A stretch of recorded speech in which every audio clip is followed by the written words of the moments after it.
Dans cette vidéo, nous allons parler des fonctions périodiques. Alors, les fonctions périodiques, en fait, représentent les phénomènes qui sont périodiques. Regardons quelques exemples.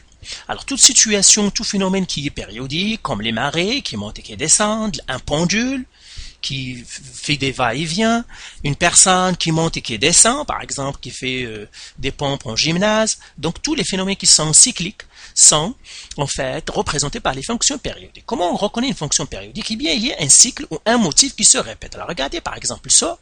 Ce motif-là ou ce cycle est la même chose que celui-là. Celui-là est la même chose que celui-là. C'est pour cela que cette fonction-là est une fonction périodique. Et ça, on l'appelle quoi? On l'appelle un cycle. Donc, le motif qui se répète, ça s'appelle un cycle. Alors, regardons ici la même chose. Ça, c'est aussi une fonction périodique. Pourquoi? Parce que ce cycle-là est le même qui est ici. Il est le même qui est ici, etc. jusqu'à l'infini. Donc, je vois qu'il y a un cycle qui se répète, un motif qui se répète. C'est pour ça que cette fonction-là est périodique. La même chose, cette fonction-là, elle est périodique parce qu'il y a un cycle qui se répète. Vous voyez, même si... Donc, c'est un cycle qui se répète, donc c'est une fonction périodique. Là aussi, c'est une fonction qui est périodique parce que je vois qu'il y a un cycle qui se répète. Donc, vous voyez que les cycles, ça pourrait être de différentes natures. Seulement, ils doivent se répéter. S'il y a un cycle qui se répète ou un motif qui se répète, eh bien, la fonction est périodique.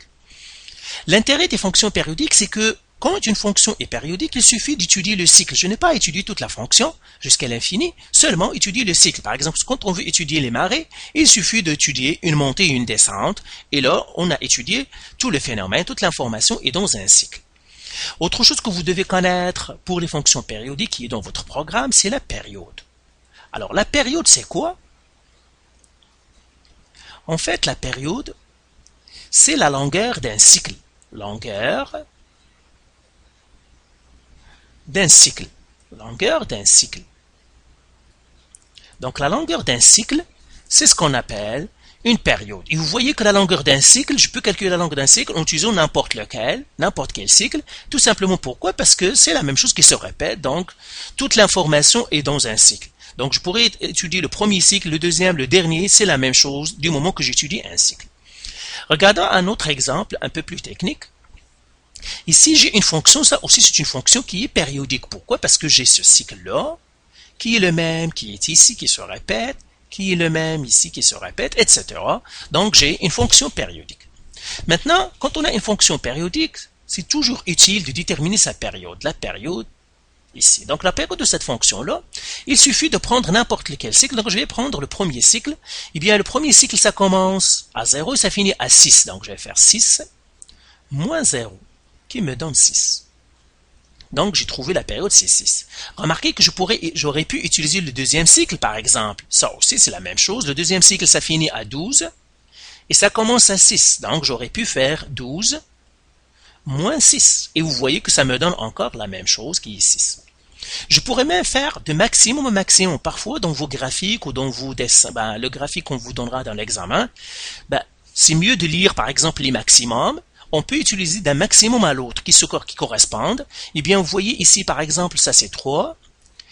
Ça c'est 9. Eh bien, si je fais 9 moins 3, vous voyez que je trouve encore 6. Donc, je pourrais partir d'un maximum à un maximum qui lui correspond dans le deuxième cycle, le cycle suivant, et ça me donnera encore le même résultat. J'aurais pu utiliser les minimums. Donc, dans votre schéma, utilisez toujours les points qui sont un peu plus lisibles. Ça pourrait être un point d'un cycle à un autre point d'un cycle qui est suivant, mais qui correspondent. Et là, vous faites la différence, vous trouverez votre période. Donc, voilà, vous avez différentes manières de calculer la période. Utilisez la manière que vous voyez qu'il est plus lisible. Maintenant, il nous demande de calculer. On va faire quelques exercices. Il nous demande de calculer f de 3. Alors, on va calculer f de 3 ici. Alors, f de 3, comment on la calcule? Eh bien, tout simplement, je me place pour x égale à 3. Quand vous voyez f de quelque chose, c'est tout simplement le x est égal à, par exemple, ici f de 3, donc x est égal à 3. Le y, c'est combien? C'est ça ce que ça veut dire f de 3. Alors, le y ici est égal à 4. Donc, f de 3 est égal à 4. Maintenant, ils me disent calculer f de 15. Alors, pour que je calcule f de 15, il suffit de lire sur mon schéma. Donc, ça, c'est 12, 13, 14, 15. Et puis, je vois ici, ça, c'est encore, c'est 4. Donc c'est 4. Ça, c'est la première manière de calculer, par exemple, f de 15. Mais on peut calculer f de 15 en utilisant le premier cycle. Comment je vais faire ça? Eh bien, tout simplement, alors, on va faire l'autre manière pour calculer f de 15. On doit trouver encore la même chose. Donc, je vais mettre ça égal à point d'interrogation. Eh bien, pour calculer f de 15 en utilisant le premier cycle, il suffit de faire 15 qui divise la période, c'est 6, qui est égal à...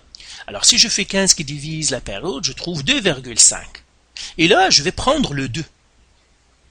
Et qu'est-ce que je vais faire? Je vais faire encore 15 moins 2 fois 6.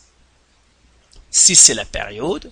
Le 2, c'est ici. Et le 15, c'est le f de 15. Ce qui me donne en fait 15 moins 12. Donc ça, c'est 15 moins 12, qui est égal à 3.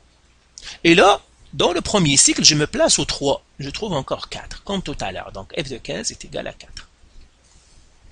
Alors, regardons un autre exemple maintenant pour calculer encore f de quelque chose. On va prendre cette fois-ci un nombre qui n'est pas dans notre figure. Alors, si le nombre n'est pas dans votre figure, vous n'avez que la deuxième manière à faire. Donc ça, je vais l'effacer tout simplement pour qu'il nous laisse un peu d'espace. Si vous avez, par exemple, ils nous disent calculer f de 47. Alors, f de 47. Alors, je vois que 47 ne se trouve pas dans ma figure, là, dans mon graphique. Alors, la seule manière de faire, c'est faire la deuxième méthode. Alors, qu'est-ce que je dois faire? Première chose, je dois faire 47 qui divise 6. 6 encore, c'est la période. Égal.